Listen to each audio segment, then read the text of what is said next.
Welcome to the Get Published podcast, sponsored by Brodie Consulting Group. To get more information about our coaching, publishing, executive ghostwriting, and podcast production services, go to getpublishedpodcast.com. Hello, I am Paul Brodie, and thank you for joining us for another episode of the Get Published podcast, where we help authors get published with a proven system that works. Today, we're being joined by Ryan Rhoten, author of Career Cred. Ryan, welcome to the show. Paul, thank you very much for having me on. It is an honor and a privilege. Are you ready to get started? I am. Let's go. All right, my friend. Question number 1. What is the one piece of advice that you would give to a first-time author who is currently writing their book? This one I think is pretty simple for me, even though I struggled with it as I was writing my book, but don't give up.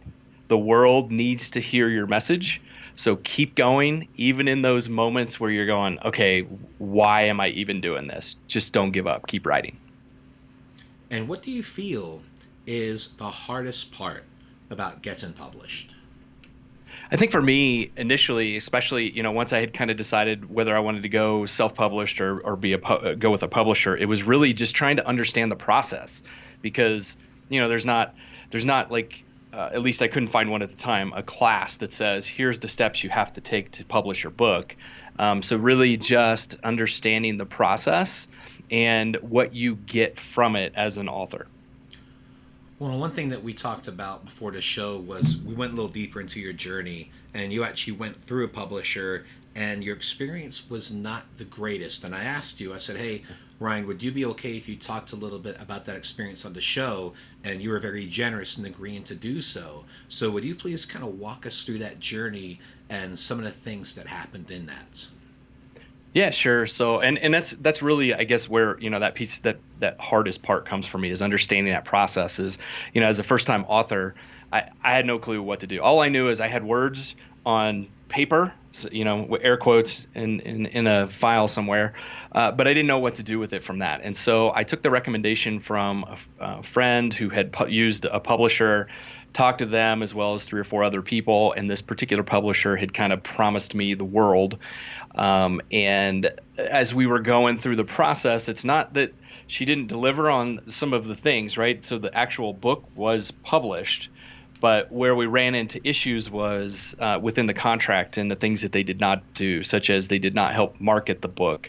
The biggest grievance I had was they did not pay me any royalties at all for over a year, despite contacting lawyers and, sending them kind of nasty messages saying, hey, what gives? And so, for me, while yes, the book was actually released, it's published, you can go buy it. It wasn't exactly a fun experience for me to go through that. Yeah, and it's tough, especially when you have someone that gives you a warm intro like that. They've had a good experience, and then that type of thing happens. And I know one of the things that we talked about beforehand is anytime that you want to look into different publishers or any business partner, the one question that I always ask is, what are your core values? And if you cannot answer that question within 5 seconds, that to me is an automatic. But it's tough. I mean, when you have someone that's a friend that introduces you, said, hey, they did a great job, and then this type of thing happens, just out of curiosity, what was their excuse for not paying you for an entire year? Oh, they were quote busy. They had they just messed up. Well, they finally admitted they just messed up and missed it. And that, I mean, there was really no good excuse that they could give me, and they were all excuses. But it was an quote internal process issue that created the problem. To which I said, well, okay, does your internal process include ignoring emails from people? Because I was communicating. I have I got all the records and proof that you weren't listening. So it was really frustrating. And like I said, it was a good learning experience. I just wish it would have been, just kind of a better overall holistic thing. It didn't sour me from writing another book. I am currently writing my second book. But you could probably guess I won't be using that same publisher. Well, and one of the things, too, is I am a big believer in utilizing publishers or hybrid publishers, traditional, or even going down the self route. But it's harder than ever now to truly be able to self-publish a book effectively, especially with the paperback version. Amazon's made it more difficult than ever to get a paperback out there right now, especially with the paperback covers ever since they absorbed Create Space. So there's many things out there that, yeah, if you're going to go through the self-publishing route, that you have to realize that, if there is a hiccup, who can you go to? And I think that's one of the things that if people are working with a hybrid publisher, a traditional publisher, they're going to be able to help with that. But they also have to be able to deliver what they say they're going to do. And the fact that you weren't paid for a year is just absolutely ridiculous. One of the things that I love about our company is we don't do that. The royalties are sent directly to the client, so you don't have to mess with that. But again, every single publisher is going to be different. But most part in the hybrid model, it typically is an upfront fee. And then from that point, they're basically walking you through the process, showing you how this is set up, how that's set up, how to get your bank account set up on Amazon. I mean, that's our process. And that way, when it does come time for royalties, we don't have to mess with that. You get the royalties directly into your account, which I feel is a much better method. But, every hybrid company is going to be a little bit different in that process. Yeah, none of that happened for me. If I wanted to change something, say in my Amazon description, I had to go to them and tell them what I needed, and then it would take however long for them to do it. So imagine them not paying me for a year, and then also imagine me saying, "Hey, I need to tweak a paragraph on the description of my book page," how long that might take. Yeah, that's ridiculous. One of the things that we do is we give our clients full creative control. If they want any changes, we'll do it for them, or if they actually want to go in themselves, because it's all done under their accounts with their permission. Everything's settled, so they can go in, make changes at any time. But yeah, I can't imagine how frustrating that would be to wait days, if not weeks, just to make a few tweaks on the description. It's ridiculous. Yeah, totally. And then if I wanted to do a sale or promotion or something where I was going to lower the price, again, same process. I had to fill out a form, email them the form, and then they would take care of it someday. So like I never knew. And I think one of the biggest frustrations I had, at least initially, and I should have been an early warning sign for me, was I asked when the publish date was gonna be based on their process internally, so that I could start telling people. And the answer I got back was, we don't know, we can't tell you. No. And I'm like, I'm sorry, you're supposed to be project managing this. You should know exactly when you're gonna be done and when we can say this thing is launched. That's literally when you go, you know what, you had one job. Right. You had one job. So yeah, I totally get that. And that's one of the big things with our company is we want people to have creative control, make changes when they want. We walk them through the whole process, and that way you have no surprises. But the other reason we do that is, one, we want to take the mystery out of it, and we want our clients to have such a good experience that they're working with us for their second, their third, even their 10th book. But one of the biggest things you have to do is be transparent. If you're a publishing company out there and you're trying to keep things secret and making people jump through hoops, they're not going to work with you again. Yep. Nope. 100% agree. Well, let's talk about marketing. So please share a marketing strategy that you have used in your book launch that has worked well. Yeah, sure. So obviously the publisher I used did not help with the marketing strategy, as they said they were going to. But fortunately for me, I had created on the side a book launch team. And so I had pulled some people I just asked for volunteers from my email list, and then also some people that I knew who had also published books and were interested in the content I was putting out. And I used that team for a few reasons. One, I wanted feedback on the book. So they got an early copy of it. They gave me back sections that would say, hey, I don't understand this, or maybe, if you said it this way, it might resonate a little bit more. So I got a lot of really great and valuable feedback on just the content of the book and, what would make it better from the way I had written it. Because, as the author, I think of things a certain way, and I'm maybe not thinking of it the same way as a reader would. So that feedback was great. But then obviously when I have this team that's helping me kind of with the book, I also was able to use them to help me promote the book through their channels, which is, another way that I didn't have access to their audience or their channels. So they helped me promote it that way.